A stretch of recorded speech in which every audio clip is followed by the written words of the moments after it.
Okay, friends, so in this segment, we are going to talk about the rise of veganism as activism and how that coincides with the degradation of the meat and dairy industry.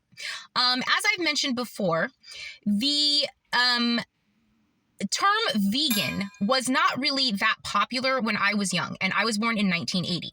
I did know one person who was a raw vegan, and I knew a lot of vegetarians.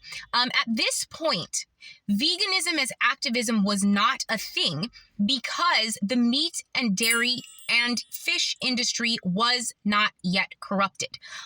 There were still standards and practices in place, checks and balances to make sure that these corporations were treating the livestock and the animals correctly. Now, in 1992, when I was about 12 years old, we saw the first reported incident of a human being passing away from E. coli. And it was a young girl who died after eating a burger at Jack in the Box. Now, of course, at the time, the media tried to spin the narrative that it was the fault of Jack in the Box. They tried to say at the beginning that there was a worker at Jack in the Box who did not properly wash their hands after they went to the bathroom, and that was what caused the E. coli, until 3 other children from across the country died from the same outbreak from the same meat.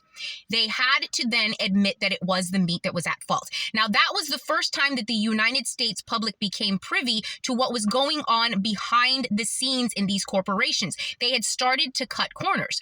And this was also the first time that lack of regard with breeding humans collided with lack of regard with the breeding and keeping of livestock. So that means that somebody with a poor immune system based on their genetics met with bad meat, which normally would have been able to be absorbed in the system, but these children died.